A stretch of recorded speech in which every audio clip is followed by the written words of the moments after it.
Entonces, ¿qué es lo que se recomienda? Subdividir nuestras estructuras para que estos se comporten cada uno por su cuenta. O sea, aquí hacemos un planteamiento aporticado de muros estructurales y aquí hacemos otro, ¿no? Entonces, en esta zona vamos a tener digamos, dos columnas continuas, ¿no? Una columna para este lado, una placa para este lado y otra columna para el otro lado, separando completamente la estructura. Aquí tenemos algunas configuraciones. Estas configuraciones en planta que, digamos, se evalúa y se evita, ¿no? Estas son más que nada recomendaciones de las normas chilenas, porque en el Perú no tenemos esto, no evaluamos el alfa ni el beta. Sin embargo, en Chile, cuando hacemos la estructuración, se plantea, digamos, unos parámetros de lado por ancho o, bueno, en planta, lo cual lo evaluamos con unos alfa y unos betas para de repente obtener el, digamos, el grado de regularidad de nuestras plantas, ¿no? Aquí tenemos cuando se concentran las masas elevadas, en este sentido, así como por ejemplo un cajón de ascensores, un cajón de escalera, o también de repente pesos, concentramiento de talleres o de almacenamientos, que generan de alguna forma compresiones y hacen que la estructura sea rígida en ese sentido. Por lo tanto, ¿cómo deberíamos compensarlo? Con un sistema de placas en el otro lado, ¿no? Porque al tener mayor peso, hace que todo nuestro sistema sea más rígido, porque sabemos que mientras comprimimos nuestros elementos, que el concreto trabaja bastante bien a compresiones, esta es como pretensarlo, ¿no? Pretensarlo de arriba hacia abajo y se vuelve rígido entonces la estructura. Entonces, ¿qué rigidez? Mucho se ha hablado de rigidez.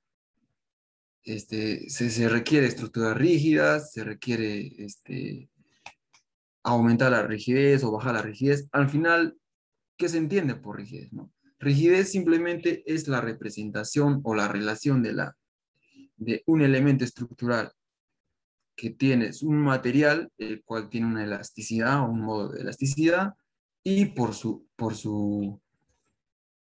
área, ¿no? Por su área resistente. Entonces, al final, nosotros la rigidez lo definimos con una relación de flexibilidad también por esta ecuación, el K, el famoso K. Si, por ejemplo, nosotros agarraríamos un elemento único por la ley de Hooke, por ejemplo, la ley de Hooke que nos dice que la fuerza es igual al desplazamiento por la rigidez.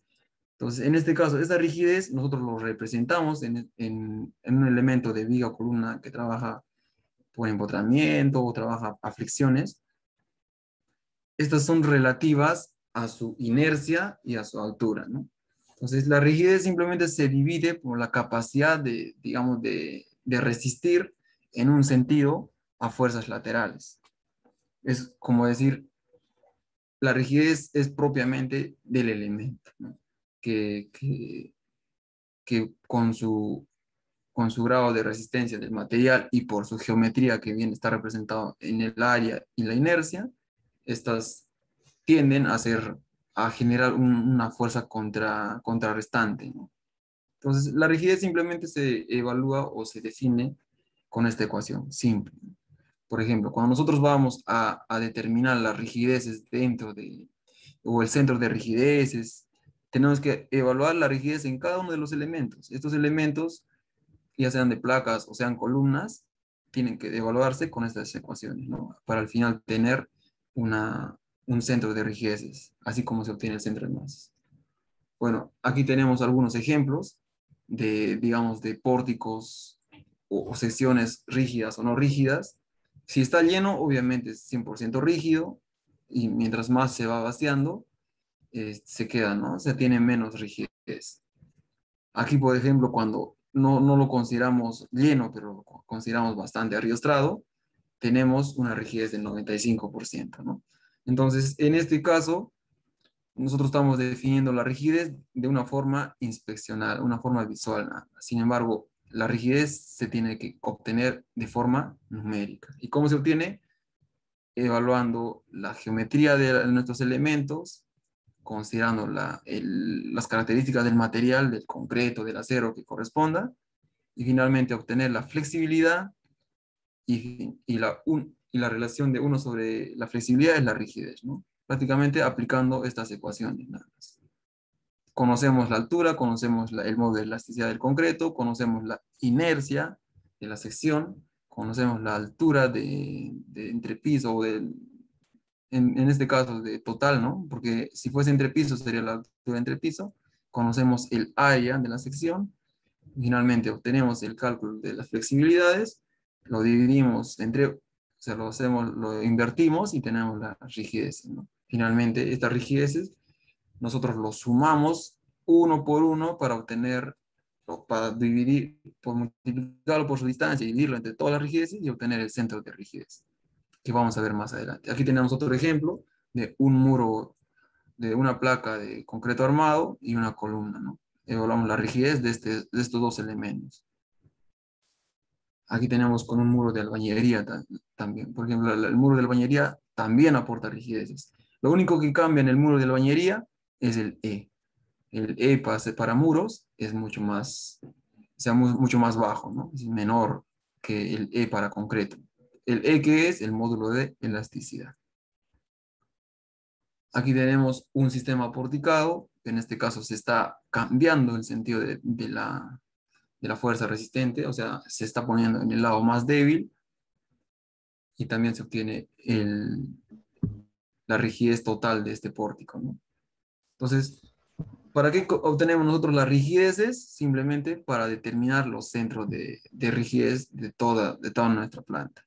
Muchas veces estos centros de rigideces y centros de masas no están en las memorias de cálculo.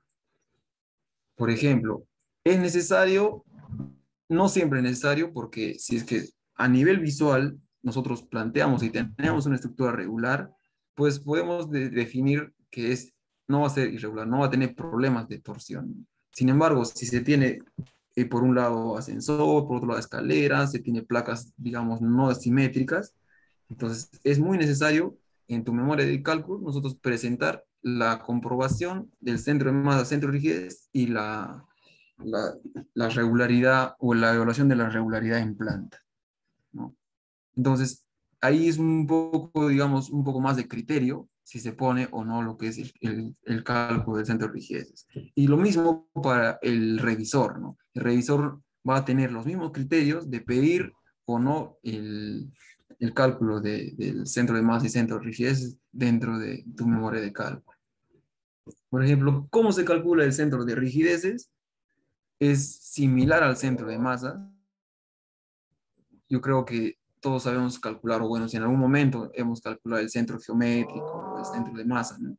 Que consiste básicamente en sacar en cada uno de los elementos participantes su área, ¿no? Su área para el centro de masa, digo, su masa por separado, y finalmente multiplicarlo por la distancia desde un punto de referencia y sumarlo todo, ¿no? En este caso vamos a calcular el centro de rigideces.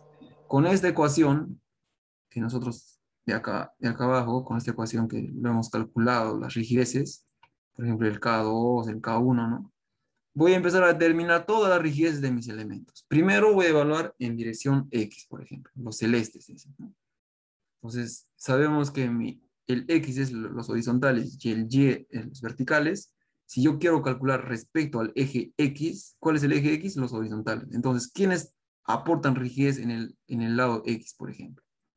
Los que están en celeste. ¿Por qué? Porque es más rígido en ese sentido, ¿no? O sea, prácticamente es respecto, o sea, transversal al eje X, sobre el eje X, en giro al eje X, ¿no? En giro a este eje. ¿Quiénes me aportan? Los que están de celeste. ¿Y cómo yo tengo los K? Ya hemos visto, ¿no? Con esta ecuación de aquí abajo. El K es igual a 3i sobre altura al cubo, más la elasticidad por el área sobre 2.5 de la altura. Entonces, con eso yo obtengo el K de cada uno por separado, lo multiplico por su distancia relativa respecto al eje X. Por ejemplo, vamos a tener una distancia 1, este va a tener una distancia 5, distancia 4, así. Lo multiplico, lo sumo y lo divido entre todas las rigideces, hasta la suma de todas las rigideces totales, ¿no?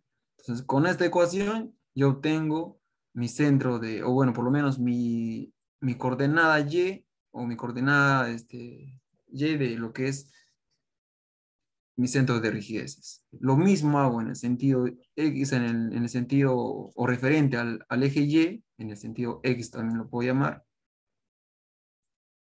lo que son los verdes, o sea, los verdes están en torno al eje Y, lo mismo hago, multiplico las tres rigideces por sus distancias relativas hacia Y, o sea, X hacia Y, ¿no? Aquí tengo su centro de masa hacia Y, tengo su centro de masa hacia Y. Encuentro las tres rigideces y por sus distancias, lo multiplico y lo sumo y divido entre los centros de, o sea, entre la suma de rigideces de los tres elementos, ¿no? Entonces, finalmente, obtengo mi coordenada X y mi coordenada Y de mi centro de rigideces. Este centro de rigideces lo evalúo con mi centro de masa. El centro de masa únicamente se calcula como el centro geométrico de toda mi área. Es la mitad, por ejemplo, por ser rectangular es la mitad, ¿no?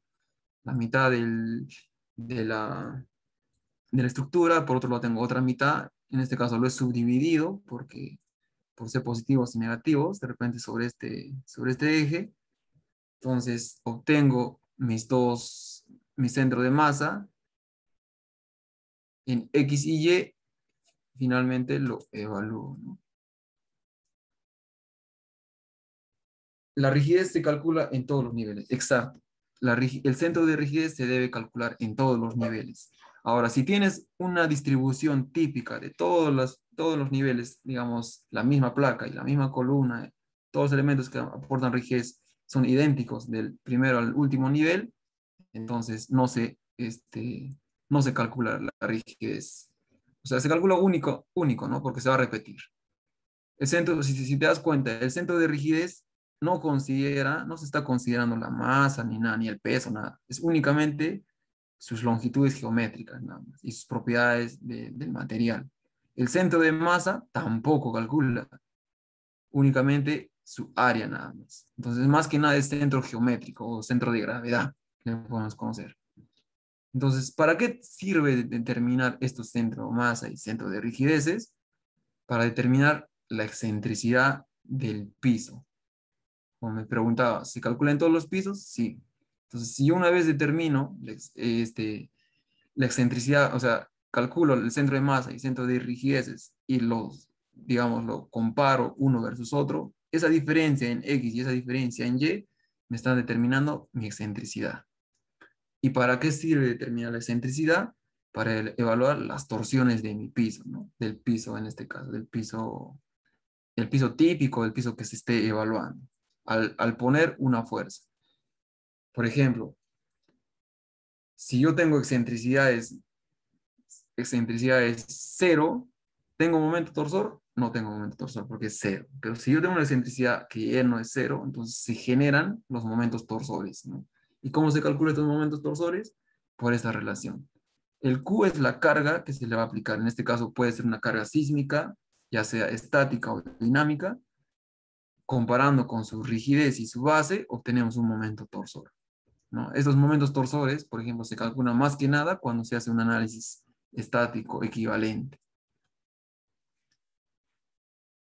Si yo tengo excentricidades mayores, voy a tener mayores momentos y por lo tanto va a ser la estructura se va a comportar bastante vulnerable a nivel torsiones. Por ejemplo, ¿a dónde se aplica la carga sísmica? Al centro de masa, siempre. Todas las fuerzas de sismo se van a aplicar en el centro de masa o en el centro de gravedad de cada piso. ¿Y cómo resiste la estructura? O sea, ¿cuál es la fuerza contrarrestante del piso? Es el centro de rigideces, como se muestra en la figura, la flecha celeste, ¿no? Entonces, al generar esta fuerza resistente versus la fuerza aplicada, hay un momento torsor, ¿no? Que sería el momento que genera torsiones. Lo mismo ocurre en sentido Y, se le aplica una fuerza sísmica al centro de masa, el piso o el nivel reacciona desde un centro de rigideces, finalmente generando otro momento torsor, ¿no? Este momento torsor genera mis torsiones y se evalúa y se limita, así como derivas, en lo que es el control de torsiones del piso. Estas fuerzas pueden ser fuerzas directas, pueden ser fuerzas indirectas. Por lo general, son fuerzas equivalentes o del análisis estático de la norma E030 que se obtiene a raíz de sus parámetros sísmicos, de una distribución, de una cortante basal distribuida en todos los niveles superiores, se obtiene la fuerza sísmica, ¿no?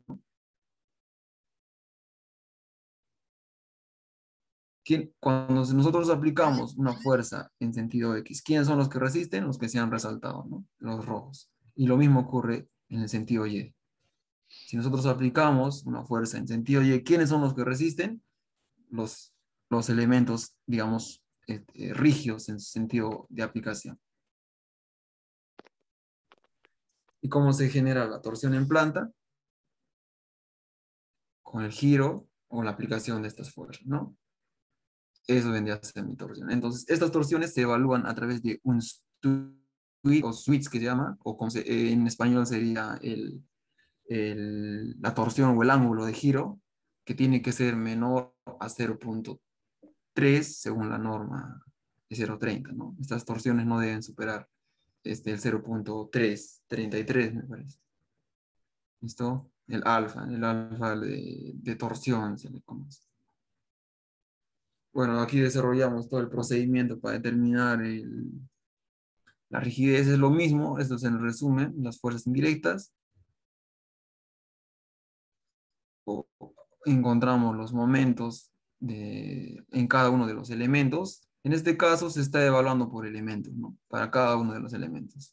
Esto ya no es tan exigente, esto simplemente es para una comprobación y para un diseño de los elementos propiamente. Si estamos haciendo un diseño, digamos, de una forma manual, tenemos que obtener los momentos y las fuerzas en cada uno de estos elementos, ¿no?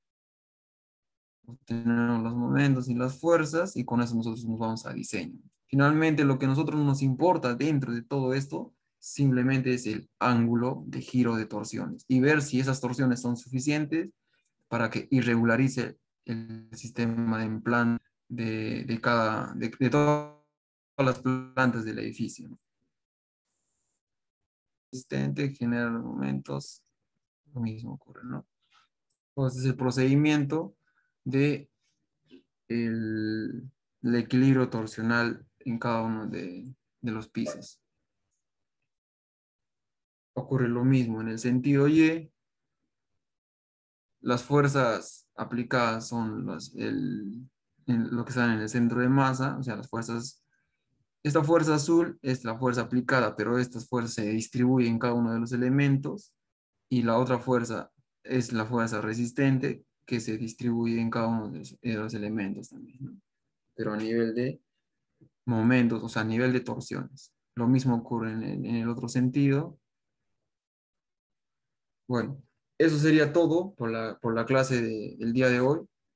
En la siguiente clase vamos a hacer directamente la normativa, la norma de diseño sismo resistente y el modelo, ¿no? Vamos a empezar a hacer el modelo en el software ETABS. Si es que hay alguna consulta respecto a lo que se ha desarrollado hoy día, más que nada son criterios de diseño, ¿no? Criterios de diseño a tomar o a evaluar dentro de nuestro planteamiento estructural. ¿Habría alguna consulta, algún comentario de lo que se ha visto? Yo creo que todos estos temas que lo hemos visto son un poco, digamos, teóricos, que yo tengo entendido que ya lo hemos visto en la universidad. Sin embargo, es importante repasarlo y es importante tomarlo en cuenta cómo se usa y para qué sirve, ¿no? En un planteamiento estructural. Así que, nada, si hay alguna consulta, lo dicen, o si no, eso sería todo por el día de hoy. Mañana o cuando la clase siguiente, continuamos, ¿no?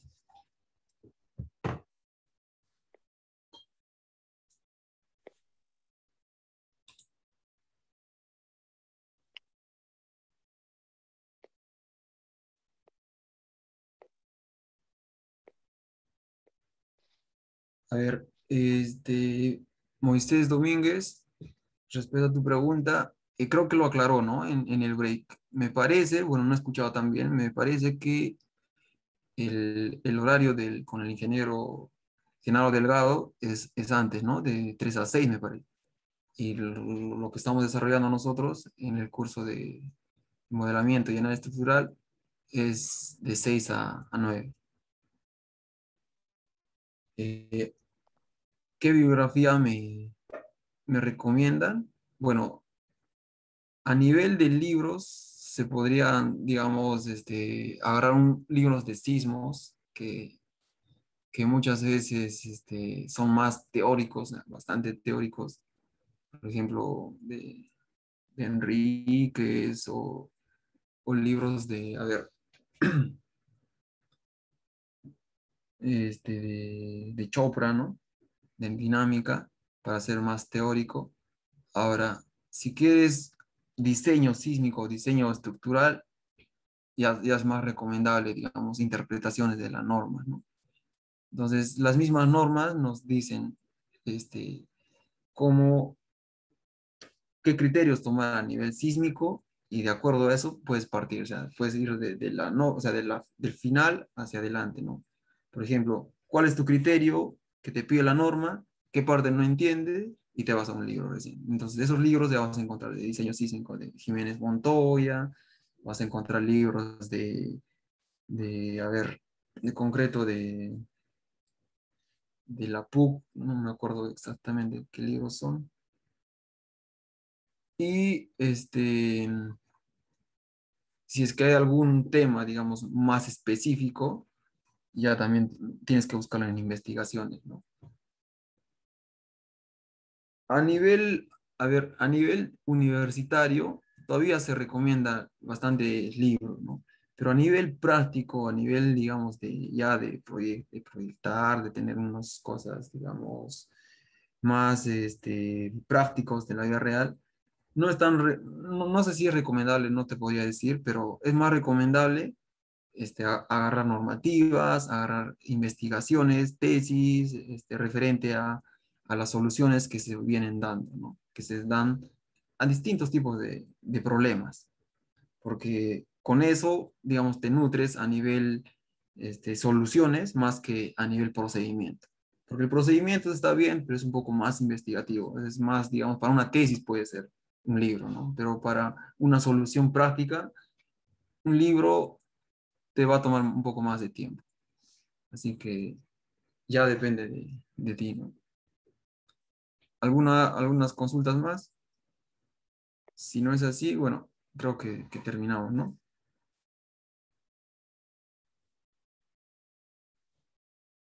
Listo, muchas gracias entonces por su participación y en la siguiente clase, creo que es el día de mañana, nos vemos con el modelamiento. Y si pueden, por favor, el software ETABS, ténganlo instalado.